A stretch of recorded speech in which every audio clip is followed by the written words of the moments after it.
let him die before his nation. And this is what happened with Muhammad sallallahu alayhi wa sallam and his ummah. And if Allah wants to punish any nation, He will destroy them while their prophet is alive, to show the prophet or the messenger Allah's punishment to the disbelievers. And this is what happened to many nations before us, starting from the people of Nuh, Prophet Nuh alayhi salatu wassalam, that Allah destroyed them. Allah drowned them all and destroyed them, while Nuh witnessed that. Likewise, the people of Hud, right?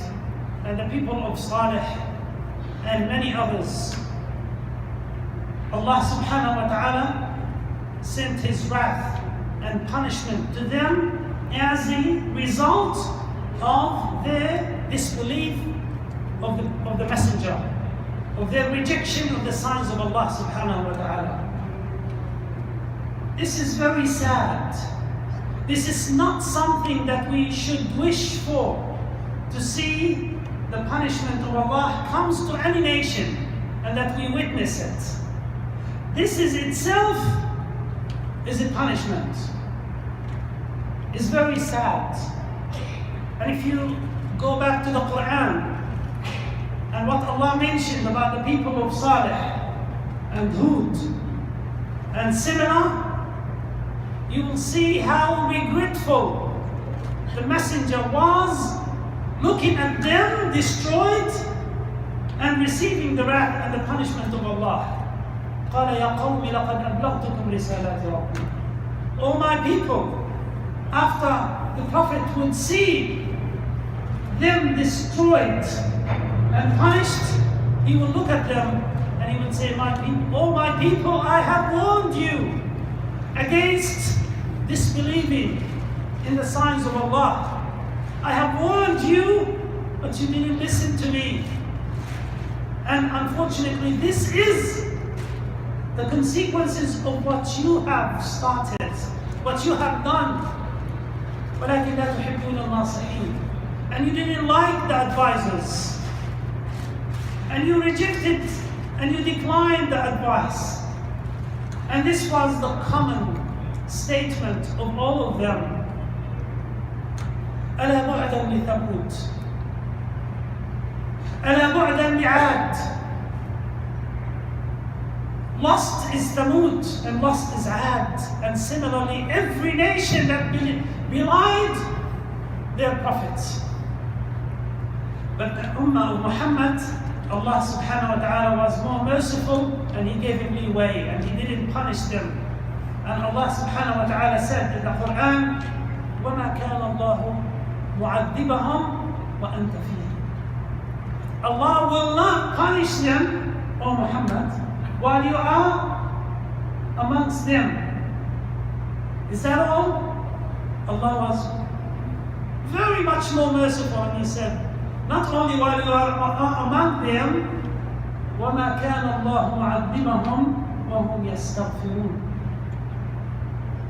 Allah will not punish them while you are still alive amongst themselves, nor He will punish them as long as they seek repentance. يَسْتَغْفِرُونَ. This is great news from Allah subhanahu wa ta'ala. We had two guarantees that we will not receive the wrath and the punishment of Allah at large scale, like the nations before us. With these two conditions, while Muhammad is still alive, sallallahu alayhi wa sallam, but he will not stay alive forever. So what if Muhammad lives and dies? And he did, sallallahu alayhi wa sallam. As long as we seek repentance and we ask Allah for forgiveness, He will not send His wrath on us, and He will not punish us at large scale.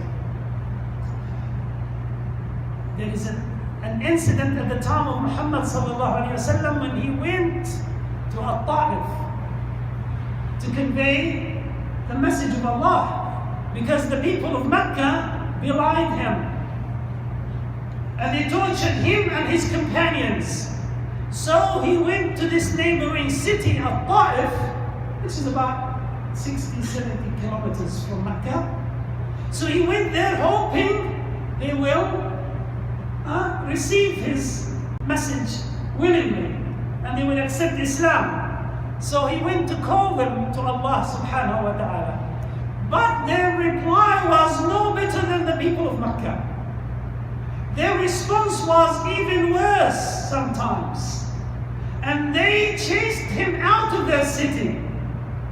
And he sent people to stone him, to throw stones at him, to the extent that Zayd radiallahu anhu, his adopted son, at that time, he was trying to protect him, to receive the pickles and the stones himself. And they both bleeded. Sallallahu alayhi wa sallam. This messenger, this is how they received him. Actually, this is how they kicked him out. So he was chased out of the Ta'if, bleeding, renounced, until he came to a place to relax a little bit, to take a shade, and to check his wounds, he and his son, or adopted son, Zayd. At that moment, Jibreel came to him. The archangel, the head of angels, Jibreel came to him and he said, Assalamu alayka ya Muhammad.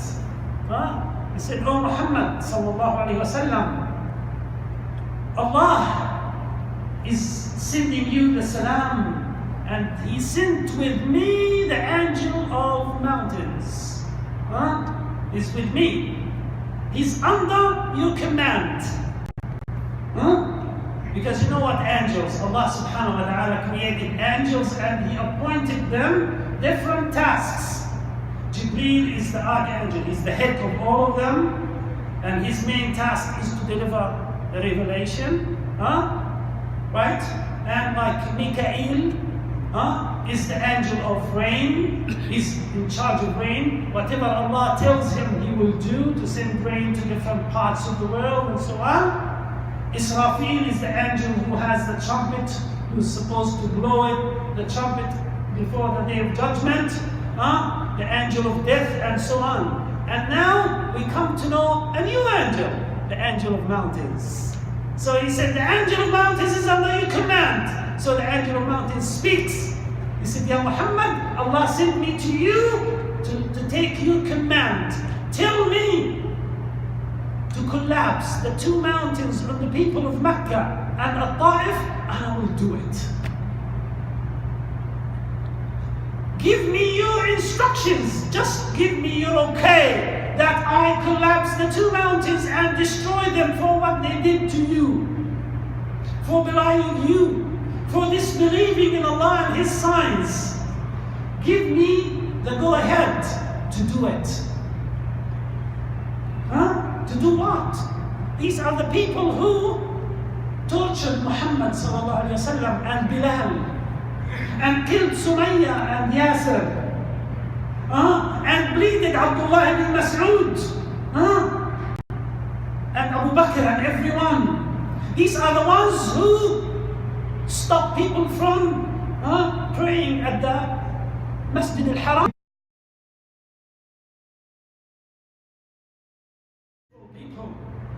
So if you, Muhammad, allow me, I'm going to do the same. I'm going to collapse the two mountains. Like what happened to the Pharaoh. When he followed the children of Israel in water, Allah ordered the water to, again, to drown him and his soldiers. And it became history. So tell me, Muhammad, so your people, the people of Mecca and the people of Taif who belied you, they will become history. So Muhammad said, La. No, please don't. Please don't. Because I hope Allah will bring from their offspring good generation who will worship Allah and they will be obedient. What sort of mercy you have in your heart, O Muhammad? What did Allah put in your heart, O beloved messenger? That you are so kind with the people who just hurt you and you are still bleeding.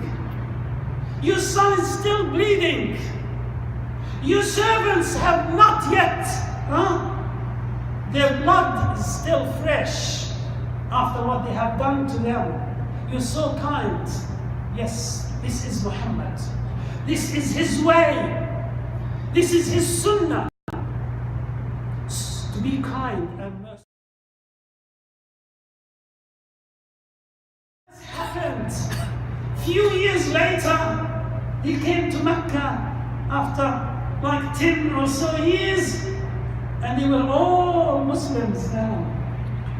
They're all become leaders, carrying the slogan and the banner of Islam to everyone in the world, to us and to you and to them and everywhere, because of this prayer of Muhammad sallallahu alaihi wasallam of love and peace and good wishes to the world, to the enemies, to the opponents.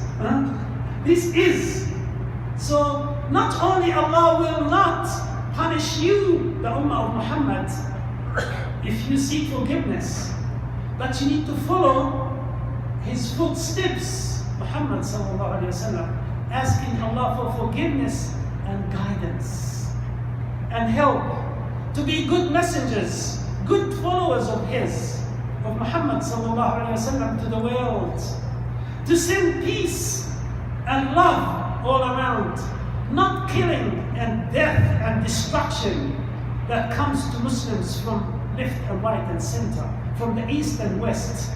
That death they bring to us in Syria, in Palestine, in Iraq, in Yemen, in many places. No. We have much more to give to the world. We have love and peace and iman to pass to the world. May Allah subhanahu wa ta'ala protect this ummah to convey this message of love and peace to the rest of the world. May Allah give victory to his armies everywhere, and may Allah bring peace to this country and to all the Muslim land and all the lands. Allahumma ameen ya Rabbil Alameen. Wa sallallahu wa sallim wa barik ala Sayyidina Muhammad wa ala alihi wa sahbihi.